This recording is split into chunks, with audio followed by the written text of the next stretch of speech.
Chapitre 121. Jésus et le nid tombé. Je vois Jésus, habillé de blanc, et avec son manteau bleu foncé rejeté sur les épaules, qui chemine par un petit chemin boisé. Il est boisé car d'un côté et de l'autre il y a des arbres et des arbustes, et des sentiers coupent les verts taillis, mais ce ne doit pas être un endroit désert et éloigné des habitations, car on y rencontre souvent d'autres personnes. On dirait que c'est un chemin qui unit deux villages voisins en traversant les propriétés agricoles des habitants. C'est une région de plaine, et au loin, on voit des montagnes. Je ne sais pas quel est cet endroit. Jésus, qui parlait avec ses disciples, s'arrête et écoute en regardant tout autour de lui. Puis, il prend un sentier dans le bois et va vers un groupe de petits arbres et d'arbustes. Il se penche et cherche. Il trouve. Dans l'herbe, il y a un nid. Je ne sais pas s'il a été abattu par la tempête, comme le fait penser le sol humide et les branches qui dégoûtent encore, comme après un orage, ou bien enlevé par quelqu'un, puis laissé sur place pour éviter d'être surpris, la couvée en main. Cela, je ne le sais pas. Je vois seulement un petit nid de brins de foin entrelacés, rempli de feuilles sèches, de duvet et de laine, dans lequel s'agitent, en piaillant, 5 petits oiseaux de quelques jours, rouges, sans plumes, laids, avec leurs becs grands ouverts et leurs yeux exorbités. En haut, sur un arbre, les parents poussent des cris désespérés. Jésus ramasse soigneusement le nid. Il le tient dans le creux de la main et il cherche des yeux l'endroit où il était, ou une place où il pourrait être mis en sécurité. Il trouve un entrelacement de tiges de ronces si bien disposées qu'il semble former un panier, et si bien enfoncé dans le buisson que le nid y sera en sécurité. Jésus confie le nid à Pierre, et il est curieux de voir cet homme trapu avec le petit nid dans ses mains courtes et calleuses.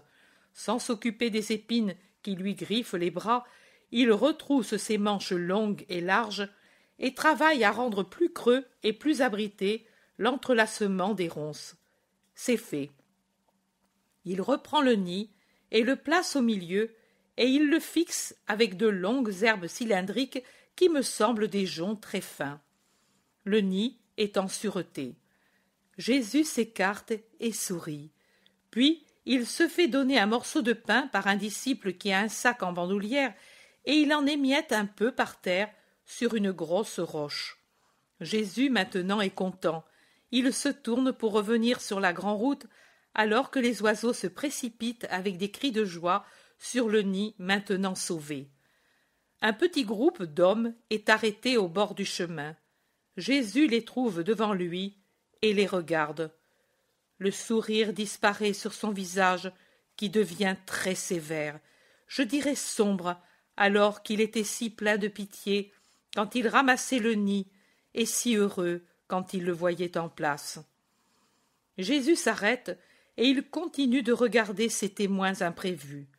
Il semble regarder leur cœur avec leurs pensées secrètes. Il ne peut passer, parce que le petit groupe barre le sentier, mais il se tait.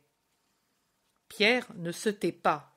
« Laissez passer le maître, dit-il. « Tais-toi, Nazaréen, répond un homme du groupe. Comment ton maître s'est-il permis d'entrer dans mon bois et y accomplir un travail manuel un jour de sabbat ?» Jésus le regarde en face, avec une expression étrange. C'est et ce n'est pas un sourire. En tout cas, ce n'est pas un sourire d'approbation. Pierre va répliquer, mais Jésus prend la parole. « Qui es-tu » ? « Le maître de ce lieu, Jochana ben Zakkaï. »« Illustre scribe. Et que me reproches-tu » ? « D'avoir violé le sabbat. »« Jochana ben Zakkaï, tu connais le Deutéronome ? C'est à moi que tu le demandes ? À moi, vrai rabbi d'Israël ? Je sais ce que tu veux me dire, que moi, N'étant pas scribe, mais un pauvre Galiléen, je ne puis être rabbi. Mais je te demande encore, connais-tu le Deutéronome? Mieux que toi, certainement. À la lettre, certainement, si c'est ce que tu veux dire, mais son véritable sens, le connais-tu? Ce qui est dit, il n'y a qu'un sens. Il n'y a qu'un sens, en fait, et c'est un sens d'amour ou de miséricorde, si tu ne veux pas l'appeler amour, ou même, si cela te choque, de l'appeler ainsi, appelle-le humanité. Et le Deutéronome dit, si tu vois s'égarer la brebis ou le bœuf de ton frère, même s'il n'est pas près de toi, tu ne passeras pas outre, mais tu le lui reconduiras, ou tu le lui garderas jusqu'à ce qu'il vienne le reprendre. Il dit, si tu vois tomber l'âne ou le bœuf de ton frère, ne fais pas semblant de ne pas l'avoir vu, mais aide-le à le relever. Il dit, si tu trouves par terre ou sur un arbre un nid, avec la mère en train de couver les petits ou les œufs, tu ne prendras pas la mère, car elle est consacrée à la procréation, mais tu prendras seulement les petits. J'ai vu par terre un nid et une mère qui pleurait sur lui. J'en ai eu pitié, parce que c'était une mère, et je lui ai rendu ses petits. Je n'ai pas cru avoir violé le sabbat pour avoir consolé une mère. On ne doit pas laisser s'égarer la brebis d'un frère. La loi ne dit pas que ce soit une faute de relever un âne le jour du sabbat. Elle dit seulement qu'il faut user de miséricorde envers le frère et d'humanité envers l'âne, créature de Dieu. J'ai pensé que Dieu avait créé cette mère pour qu'elle procréât, et qu'elle avait obéi au commandement de Dieu, et que l'empêcher d'élever ses petits, c'était faire obstacle à son obéissance à un commandement divin. Mais toi, cela, tu ne le comprends pas. Toi et les tiens, vous regardez la lettre et non l'esprit. Toi et les tiens, vous ne pensez pas que vous violez 2 et même 3 fois le sabbat, en rabaissant la parole divine à la petitesse de la mentalité humaine, en faisant obstacle à un ordre de Dieu, en manquant de miséricorde à l'égard du prochain. Pour blesser par un reproche, vous ne jugez pas qu'il est mal de parler sans qu'il en soit besoin. Cela, qui est pourtant un travail et qui n'est pas utile, pas nécessaire, pas bon, ne vous paraît pas une violation du sabbat. Jochana ben Zakkaï, écoute-moi. Aujourd'hui, tu n'as pas pitié d'une fauvette à tête noire, et au nom des pratiques pharisaïques, tu la ferais mourir de douleur, et tu ferais périr ses petits laissés à la portée de l'aspic et de l'homme pervers. Demain, de la même manière, tu n'auras pas pitié d'une mère, et tu la feras mourir de douleur en faisant tuer sa descendance, en disant qu'il est bien qu'il en soit ainsi, par respect pour ta loi, pour la tienne, pas pour celle de Dieu. Pour celle que toi et tes pareils, vous vous êtes faites pour opprimer les faibles et triompher, vous les forts. Mais tu vois, les faibles trouvent toujours un sauveur, alors que les orgueilleux, ceux qui sont forts selon la loi du monde, seront broyés par le poids même de leur lourde loi. Adieu, Jochana ben Zakkaï. Souviens-toi de cette heure et veille, toi, à ne pas violer un autre sabbat par complaisance envers un crime accompli.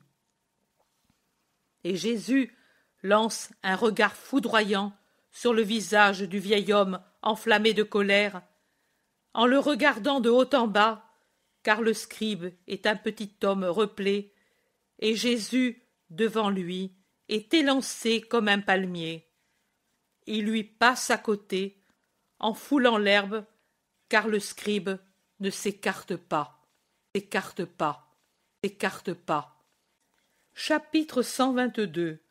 Heureux ceux qui en toutes choses savent voir Dieu. Jésus dit: J'ai voulu relever ton esprit par une vision vraie, encore qu'elle ne soit pas offerte à la contemplation par les évangiles. Pour toi, voici l'enseignement. Que j'ai une si grande pitié pour les oiseaux sans nid, même si au lieu de s'appeler fauvettes, elles ont nom Marie ou Jean, et je m'occupe de leur redonner un nid quand un événement les en a privés. Voici l'enseignement pour tout le monde. Trop de gens connaissent les mots de la loi, trop encore bien qu'ils soient peu nombreux, alors que tous devraient les connaître, mais ils connaissent uniquement les mots. Ils ne les vivent pas. Voilà l'erreur. Le Deutéronome prescrivait des lois d'humanité, car alors les hommes avaient une spiritualité puérile, ils étaient grossiers, à demi sauvages. Il fallait les conduire par la main par les sentiers fleuris de la pitié, du respect, de l'amour envers le frère qui perd un animal, envers l'animal qui tombe, envers l'oiseau qui couve, pour leur enseigner à s'élever à une pitié, un respect, un amour plus haut.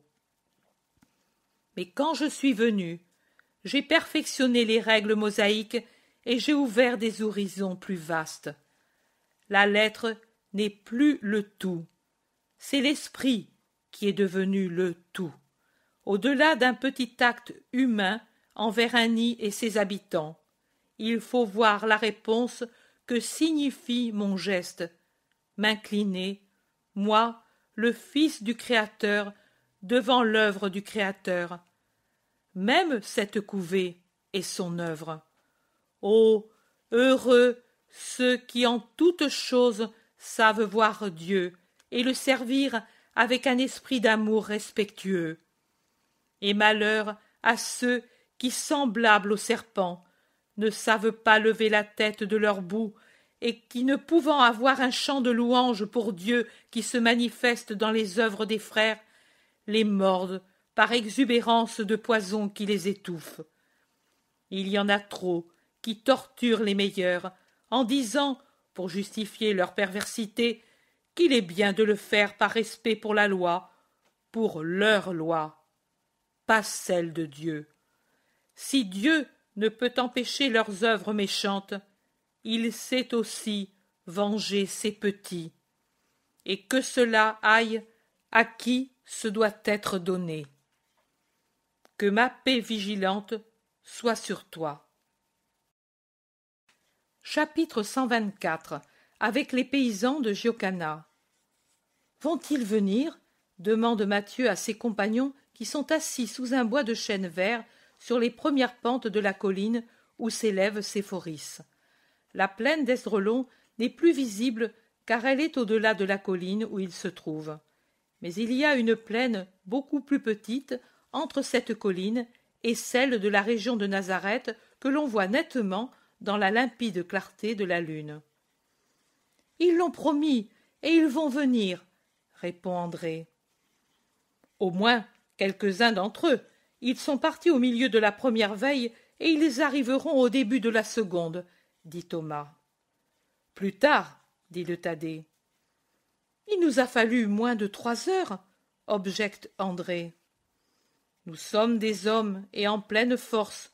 Eux sont fatigués, et ils auront des femmes avec eux, » répond encore le Thaddée. « Pourvu que le maître ne s'en aperçoive pas, » soupire Matthieu.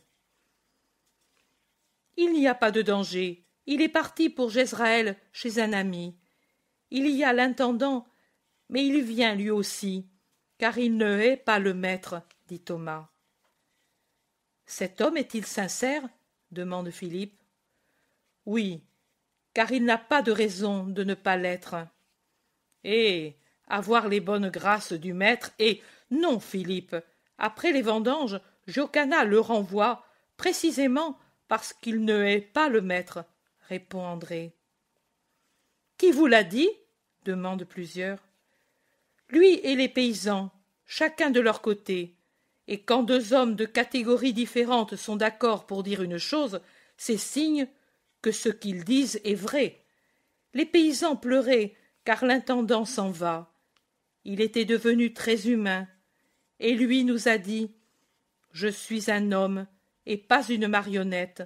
L'an dernier, il m'a dit « Honore le maître, approche-le, sois son fidèle. » J'ai obéi. Maintenant il me dit « Malheur à toi si tu aimes mon ennemi et si tu leur permets de l'aimer. Je ne veux pas d'anathème sur mes terres en accueillant ce maudit. Mais maintenant que je l'ai connu, comment puis-je considérer cet ordre comme juste? J'ai dit à mon maître « Tu parlais autrement l'an passé, et lui est toujours le même. » Il m'a frappé une première fois. J'ai dit « Je ne suis pas un esclave, et même si je l'étais, tu ne posséderais pas ma pensée. Ma pensée juge saint celui que tu appelles maudit. » Il m'a frappé de nouveau. Ce matin il m'a dit « L'anathème d'Israël est dans mes terres. Malheur à toi si tu transgresses mon ordre. Tu ne seras plus mon serviteur. » J'ai répondu « Tu as bien dit, je ne serai plus ton serviteur. Cherche-en un autre qui ait ton cœur et qui soit ta rapace pour tes biens, comme tu l'es pour les âmes d'autrui. » Il m'a jeté par terre et frappé. Et le travail de l'année va bientôt finir, et avec la lune de Tisri, je vais être libre. Je le regrette seulement pour eux. Et il montrait les paysans, raconte Thomas. Mais où l'avez-vous vu? Dans le bois, comme si nous étions des voleurs. Michée, à qui nous avions parlé, l'avait averti, et il était venu encore couvert de sang, et les serviteurs et les servantes étaient venus par petits groupes, dit André. Alors Judas avait raison, lui connaît l'humeur du pharisien, fait remarquer Barthélemy. Judas sait trop de choses, dit Jacques de Zébédée. Tais-toi, il peut t'entendre, conseille Matthieu. Non, il s'est éloigné en disant qu'il a sommeil et mal à la tête, répond Jacques. Lune, lune dans le ciel et lune dans sa tête, il est ainsi plus changeant que le vent, dit sentencieusement Pierre, jusqu'alors muet. Eh oui, un vrai malheur parmi nous, soupire Barthélemy. Non, ne parle pas ainsi, ne parle pas de malheur, dis plutôt moyen de se sanctifier, dit le zélote.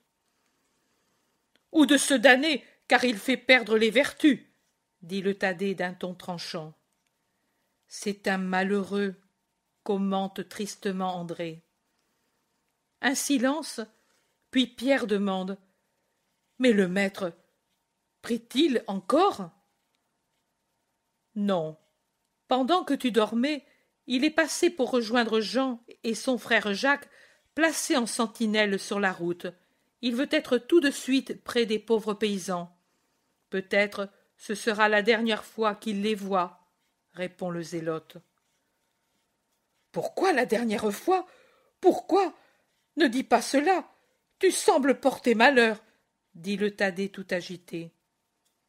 Mais parce que, tu le vois, nous sommes de plus en plus persécutés. Je ne sais pas comment nous ferons à l'avenir. Simon a raison, et ce sera une belle chose d'être tous spirituels. Mais s'il était permis d'avoir un petit peu d'humanité, un tout petit peu de protection de Claudia ne nous aurait pas fait de mal, dit Matthieu. Non, il vaut mieux être seul, et surtout pur de contact avec les gentils. Moi je ne suis pas d'accord, dit avec décision Barthélemy. Assez peu, moi aussi, dit le Thaddée, Mais pourtant le Maître dit que sa doctrine doit s'étendre sur le monde entier et que c'est nous qui devrons le faire. Semer partout sa parole. Et alors, nous devrons nous habituer à approcher les gentils et les idolâtres. Des gens immondes, il me semble faire quelque chose de sacrilège. La sagesse au porc. Ils ont une âme, eux aussi, Nathanaël. Tu avais pitié de la fillette hier. Parce que c'est un rien qu'il faut former. C'est comme un nouveau-né. Mais les autres, et puis elle n'est pas romaine. Tu crois que les Gaulois sont moins idolâtres? Ils ont leurs dieux cruels, eux aussi. Tu t'en apercevras si tu dois aller les convertir, dit le zélote, qui est plus cultivé que les autres, je dirais plus cosmopolite. Mais elle n'est pas de la race des profanateurs d'Israël. Moi, je ne prêcherai pas aux ennemis d'Israël, ni aux actuels, ni aux anciens. Alors, tu devras aller très loin, chez les Hyperboréens, parce que, il ne semble pas, mais Israël a goûté tous les peuples voisins, dit Thomas. J'irai au loin. Mais voici le maître. Allons à sa rencontre. Que de gens! Mais ils sont tous venus, jusqu'aux enfants. Le maître va être heureux. Heureux. Heureux. Ils se joignent au maître, qui avance avec peine dans la prairie, serré comme il l'est par tant de gens qui l'entourent. Judas est-il encore absent? Demande Jésus. Oui, maître, mais si tu veux, nous allons l'appeler. Pas besoin. Ma voix l'atteindra là où il est, et sa conscience libre lui parle avec sa propre voix. Il ne faut pas y unir vos voix et forcer une volonté. Venez, asseyons-nous ici avec eux qui sont nos frères, et pardonnez-moi si je n'ai pu rompre le pain avec vous dans un repas d'amour. Il s'assoit en cercle avec Jésus au centre, et Jésus veut avoir autour de lui les enfants qui se serrent à lui, caressants et pleins de confiance. Bénis-les, Seigneur, que voient ce que nous espérons voir, la liberté de t'aimer, crie une femme. Oui, ils nous enlèvent même celle-là. Ils ne veulent pas que dans notre cœur soient gravées tes paroles, et maintenant ils nous empêchent de nous voir en nous défendant de venir vers toi, et nous n'aurons plus de paroles saintes, gémit un vieil homme. Nous deviendrons pécheurs, ainsi abandonnés. Tu nous as enseigné le pardon, tu nous as donné tant d'amour que nous pouvions supporter le maître avec sa méchanceté. Mais maintenant, dit un jeune homme, je distingue mal les visages, et je ne sais pas exactement qui parle, mais je me base sur le ton des voix. Ne pleurez pas, je ne vous ferai pas manquer ma parole, je viendrai encore, tant que je le pourrai. Non, maître et seigneur, lui est méchant, et aussi ses amis. Il pourrait te faire du mal, et ce serait à cause de nous. Nous faisons le sacrifice de te perdre, mais ne nous donne pas la peine de dire « c'est à cause de nous qu'il a été pris ». Oui, sauve-toi, maître. Ne craignez pas. On lit dans Jérémie comment il dit à son secrétaire Baruch d'écrire ce que le Seigneur lui disait, et d'aller lire cet écrit à ceux qui étaient rassemblés dans la maison du Seigneur, de le lire à la place du prophète qui était prisonnier et ne pouvait pas y aller. C'est ainsi que je ferai. J'ai de nombreux et fidèles Baruch parmi mes apôtres et mes disciples. Ils viendront vous dire la parole du Seigneur, et vos âmes ne périront pas. Et moi, je ne serai pas pris à cause de vous, car le Dieu Très-Haut me cachera à leurs yeux, tant que ce n'est pas l'heure où le roi d'Israël doit être montré aux foules pour être connu par tout le monde. Et ne craignez pas non plus de perdre les paroles qui sont en vous. On lit toujours dans Jérémie que même après la destruction du volume par Joachim, roi de Juda, qui, en brûlant le rouleau, espéra détruire les paroles éternelles et véridiques, ce qui avait été dicté par Dieu demeura, parce que le Seigneur commanda au prophète « Prends un autre rouleau pour y écrire tout ce qu'il y avait dans le rouleau brûlé par le roi. » Et Jérémie donna un volume à Baruch, un rouleau qui n'avait pas servi, et il dicta de nouveau à son secrétaire les paroles éternelles et d'autres encore pour compléter les premières, car le Seigneur répare les dégâts faits par les hommes quand c'est une bonne chose pour les âmes, et il ne permet pas que la haine anéantisse ce qui est œuvre d'amour. Eh bien, moi aussi, en me comparant à un volume plein de vérités saintes, si je viens à être détruit, croyez-vous que le Seigneur vous laissera périr sans que vous soyez aidés par d'autres volumes où se trouveront mes paroles et celles de mes témoins qui raconteront ce que je ne pourrai pas dire parce qu'emprisonné par la violence et détruit par elle?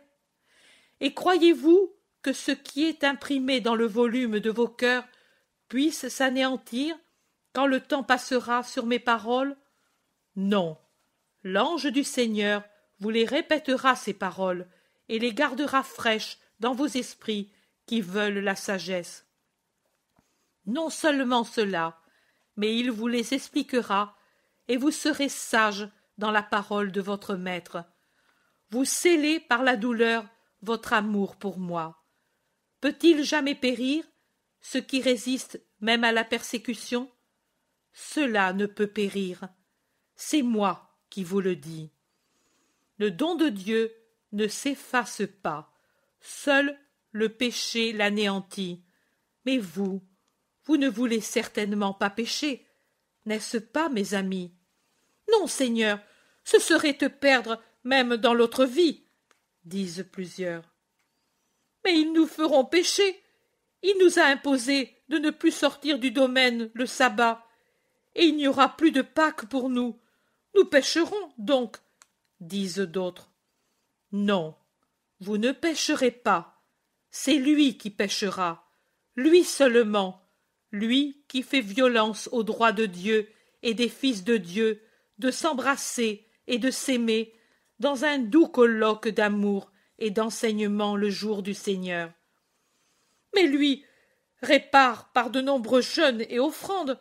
Nous ne le pouvons pas, parce que trop peu déjà est la nourriture pour la fatigue de notre travail, et nous n'avons rien à offrir.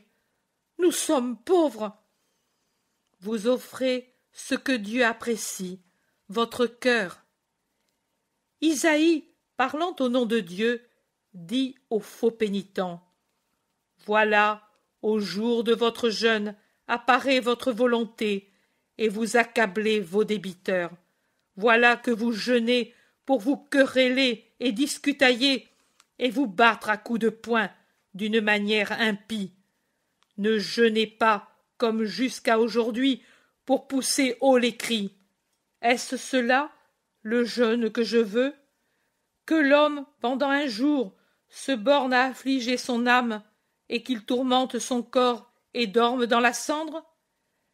Est-ce cela que tu appelleras jeûne et jour agréable au Seigneur?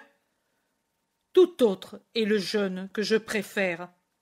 Romps les chaînes du péché, dénoue les engagements qui oppriment, mets en liberté celui qui est emprisonné, enlève toute charge, partage ton pain avec celui qui a faim, accueille les pauvres et les pèlerins, habille ceux qui sont nus, et ne méprise pas ton prochain. Mais ce n'est pas cela que fait Jocanna. Vous, à cause du travail que vous faites pour lui en l'enrichissant, vous êtes ses créanciers, et il vous traite plus mal que des débiteurs retardataires, et il élève la voix pour vous menacer et la main pour vous frapper. Il n'est pas miséricordieux pour vous, et il vous méprise parce que vous êtes serviteur. Mais le serviteur est homme comme son maître, et s'il a le devoir de servir, il a pourtant le droit de recevoir ce qui est nécessaire à un homme, aussi bien matériellement que dans son esprit. On n'honore pas le sabbat, même en le passant à la synagogue, si le même jour celui qui le pratique enchaîne ses frères et les abreuve d'aloès. Vous, faites vos sabbats en parlant du Seigneur entre vous, et le Seigneur sera parmi vous. Vous, pardonnez, et le Seigneur vous glorifiera. Je suis le bon berger, et j'ai pitié de toutes les brebis. Mais certainement, j'aime d'un amour particulier celles que les bergers idolâtres ont frappées pour qu'elles s'éloignent de mon chemin. C'est pour elles, plus que tout autre, que je suis venu, parce que mon Père, qui est aussi le vôtre, m'a donné cet ordre. Fais paître ces brebis d'abattoir, tuées sans pitié par leurs maîtres qui les ont vendues en disant « Nous nous sommes enrichis », et desquelles les bergers n'ont pas eu compassion.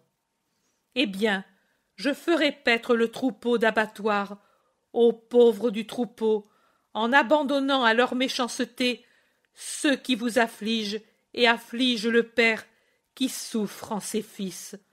Je tendrai la main aux plus petits parmi les fils de Dieu, et je les attirerai à moi, pour qu'ils aient ma gloire.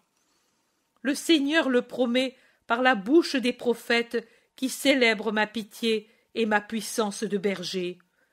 Et moi, je le promets directement à vous qui m'aimez. Je veillerai sur mon troupeau.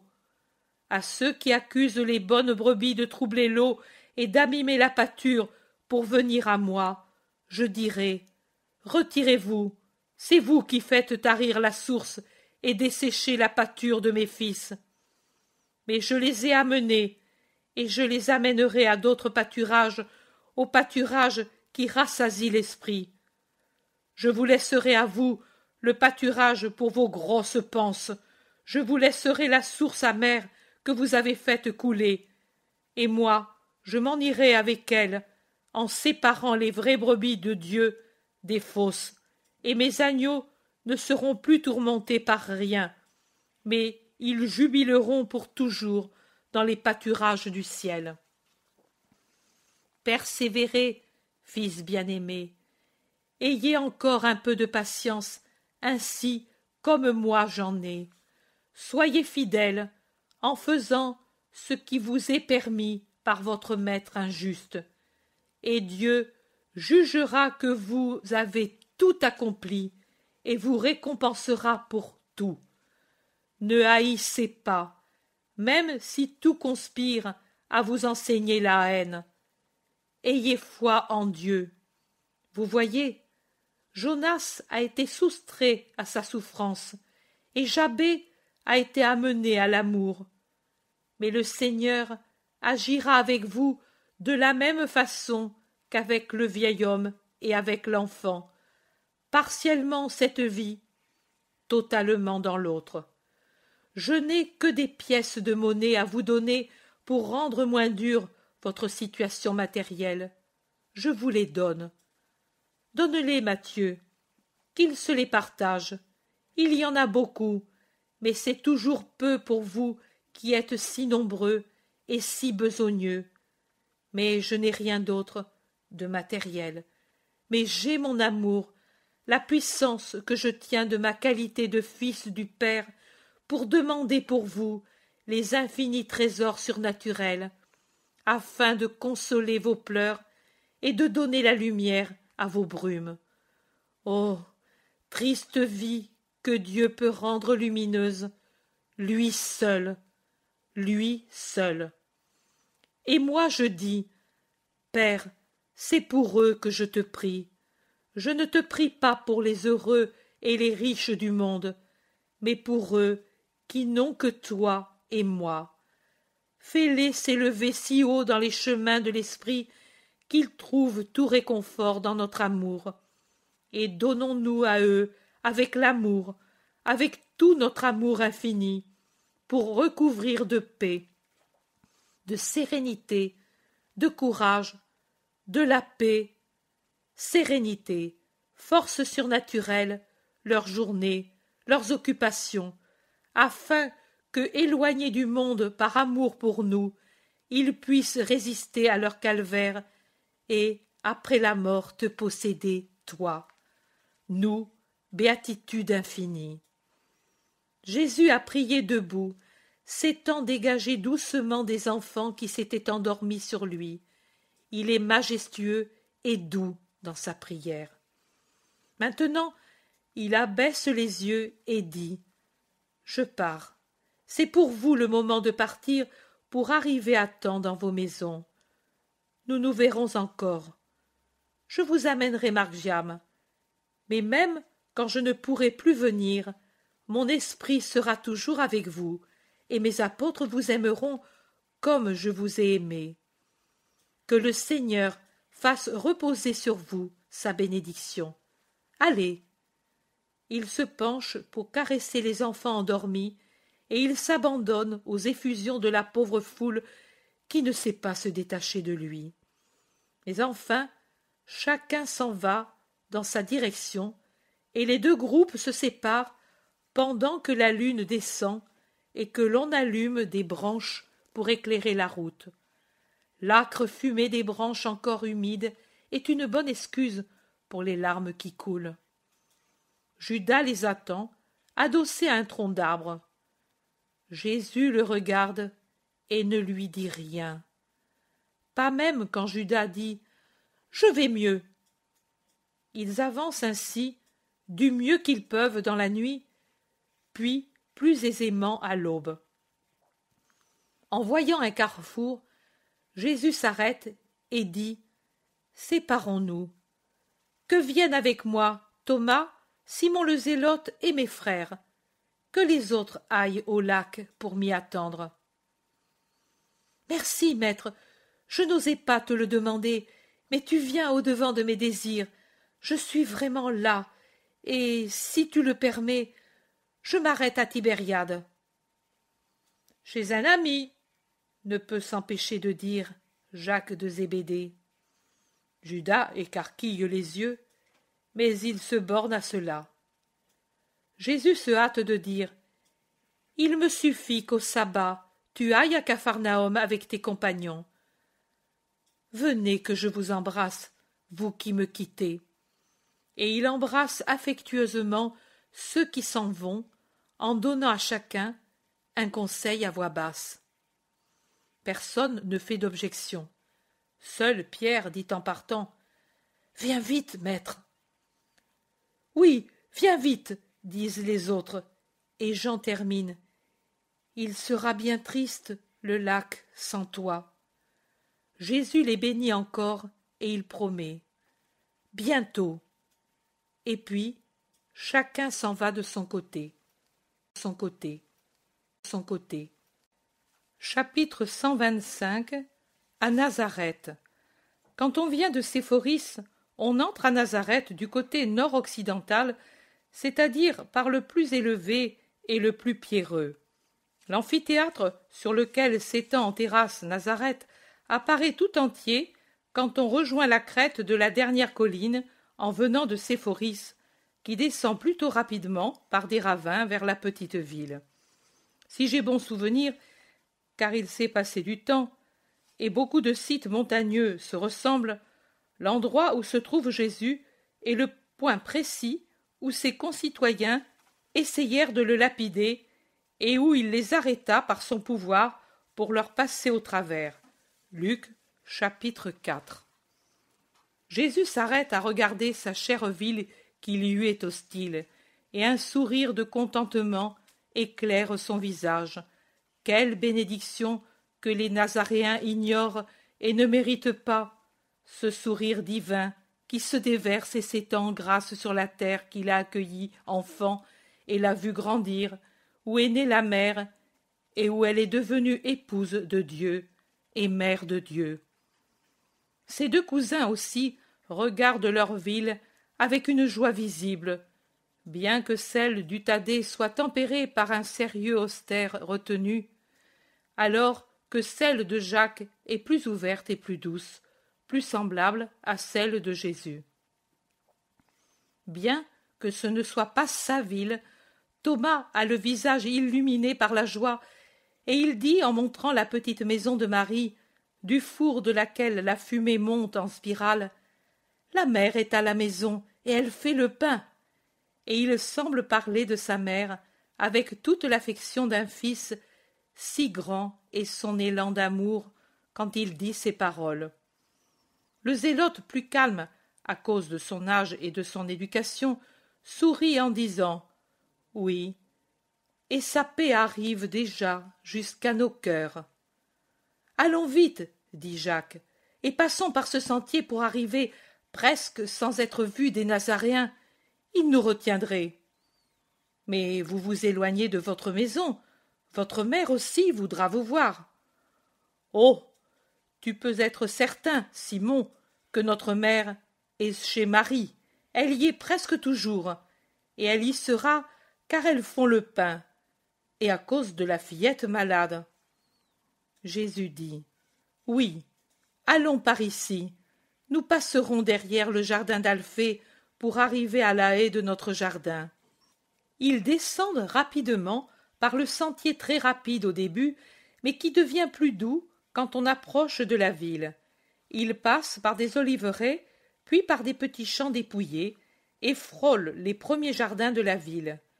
Ils sont tous entourés de haies hautes et feuillues, sur lesquelles se penchent les frondaisons des arbres chargés de fruits, ou de murets en pierre sèche, couverts à l'extérieur des branches des jardins.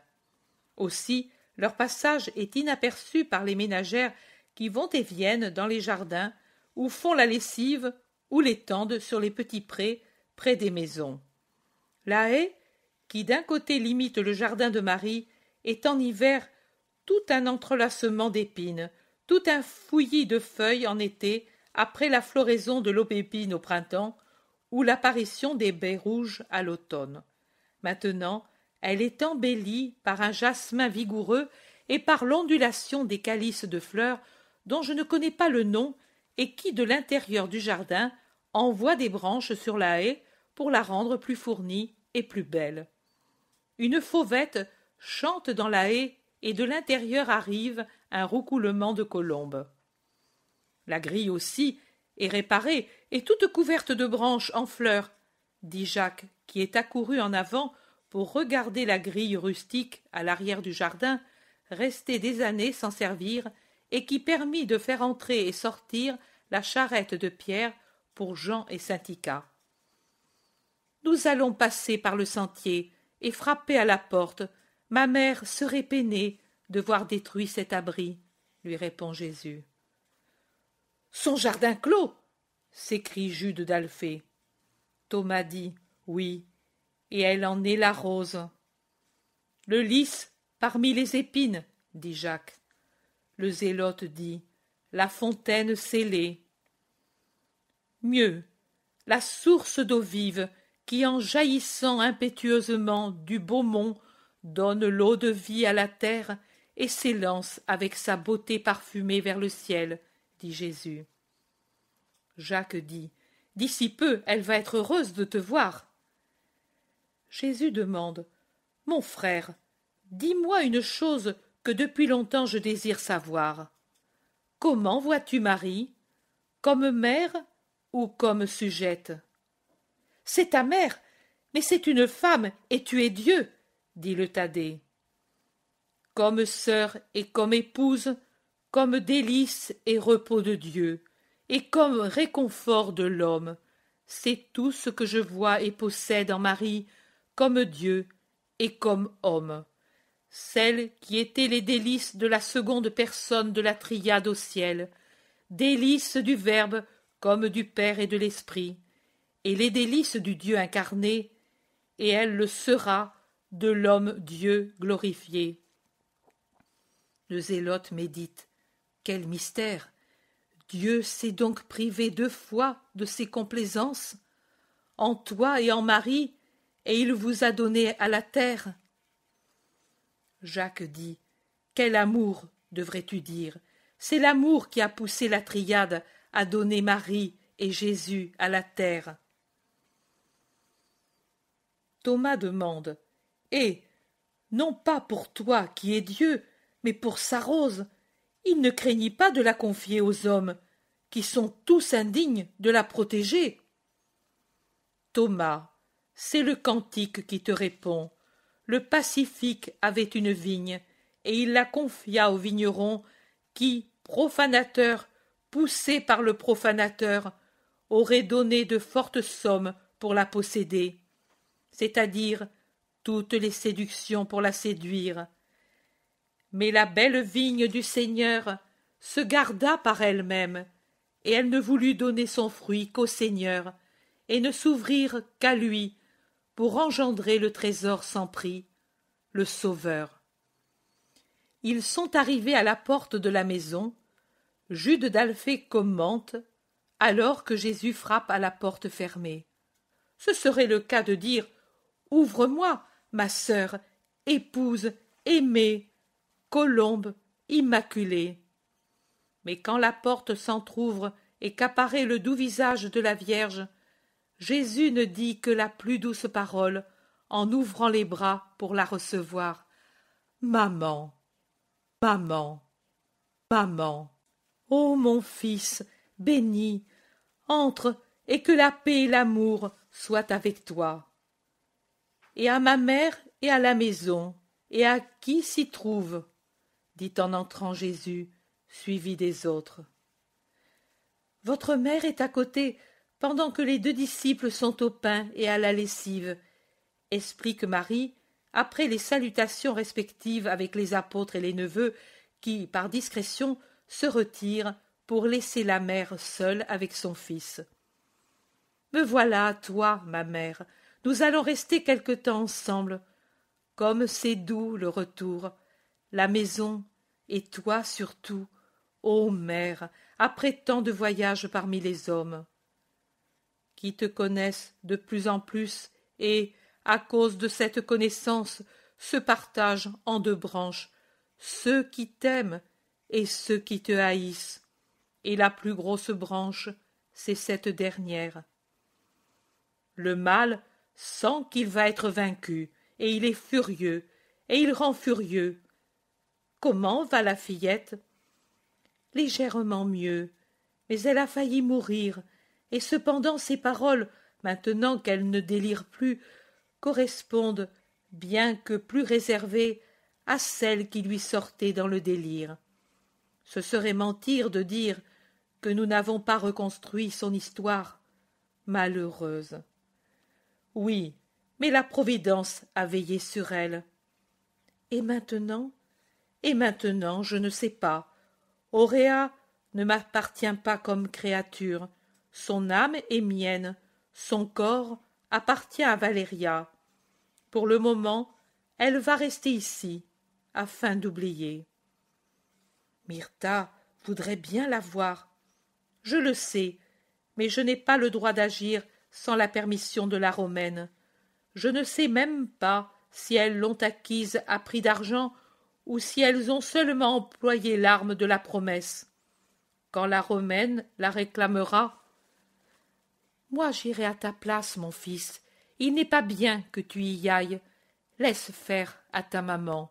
Nous, femmes, êtres infimes pour Israël, on ne nous observe pas tant si nous allons parler à des gentils. Et ta maman est si inconnue du monde, personne ne remarquera la femme du peuple hébraïque qui, enveloppée dans son manteau, va par les rues de Tibériade et frappe à la maison d'une dame romaine. Tu pourrais aller chez Jeanne, et là, parler à la dame. Je ferai ainsi, mon fils, que soit soulagé ton cœur, ô mon Jésus, tu es tellement affligé, je le comprends, et je voudrais tant faire pour toi. Et tu fais tant, maman, merci pour tout ce que tu fais. Oh, je suis une aide bien pauvre, mon fils, parce que je ne réussis pas à te faire aimer, à te donner de la joie, tant qu'il t'est accordé d'en avoir un peu. Que suis-je donc alors? Une bien pauvre disciple. Maman, maman, ne parle pas ainsi. Ma force me vient de tes prières. Mon esprit trouve le repos en pensant à toi, et maintenant, voilà, mon cœur trouve le réconfort en restant ainsi, la tête contre ton cœur béni, maman. Jésus a attiré près de lui sa mère, debout près de lui, qui est assis sur un coffre contre le mur, et il appuie son front sur la poitrine de Marie, qui caresse doucement ses cheveux. Une pause toute d'amour. Puis Jésus se lève après avoir levé sa tête. Il dit « Allons trouver les autres et la fillette », et il sort avec sa mère dans le jardin. Les 3 disciples, sur le seuil de la pièce où se trouve la fillette malade, parlent sans arrêt avec les apôtres, mais quand elles voient Jésus, elles se taisent en s'agenouillant. La paix à toi, Marie d'Alphée, et à vous, Myrtha et Noémie. La fillette dort-elle? Marie d'Alphée dit « Oui, la fièvre persiste, l'étourdit et la consume. Si cela continue, elle va mourir. Son tendre corps ne résiste pas à la maladie, et son esprit est troublé par les souvenirs. » Myrtha confirme « Oui, et elle ne réagit pas, car elle dit qu'elle veut mourir pour ne plus voir les Romains. » « C'est une douleur pour nous qui l'aimons déjà, » dit Noémie. « Ne craignez pas, » dit Jésus en allant jusqu'au seuil de la chambrette et en levant le rideau. Sur le petit lit contre le mur, en face de la porte, apparaît le petit visage amaigri d'un rouge feu aux pommettes, couleur de neige ailleurs, enseveli dans la masse des longs cheveux dorés. Elle dort fiévreusement, en murmurant entre ses dents des paroles incompréhensibles, et de sa main abandonnée sur les couvertures, elle fait de temps à autre un geste comme pour repousser quelque chose. Jésus n'entre pas. Il jette sur elle un regard de pitié. Puis il appelle à haute voix « Auréa, viens, il y a ton sauveur !» La fillette s'assoit brusquement sur son petit lit, le voit, et en poussant un cri, elle descend et court vers Jésus dans sa tunique longue et floue, les pieds nus, et elle se jette à ses pieds en disant « Seigneur, oui, maintenant, tu m'as vraiment délivrée. » Elle est guérie, vous voyez, elle ne pouvait mourir, car auparavant, elle devait connaître la vérité. Et il dit à la fillette qui lui baise les pieds « Lève-toi et vis en paix », et il lui pose la main sur la tête qui n'est plus fiévreuse. Auréa, dans son long vêtement de lin, peut-être un de la Vierge, si long qu'il lui fait une traîne, ses cheveux défaits retombant comme un manteau sur sa mince personne, avec ses yeux gris-bleu encore brillants de la fièvre qui vient de la quitter et de la joie qui maintenant se manifeste, paraît un ange. Adieu, nous nous retirons dans l'atelier pendant que vous vous occupez de la fillette et de la maison, dit le maître, et, suivi des 4, il entre dans l'ancien atelier de Joseph pour s'asseoir avec les siens sur les établis qui ne servent plus.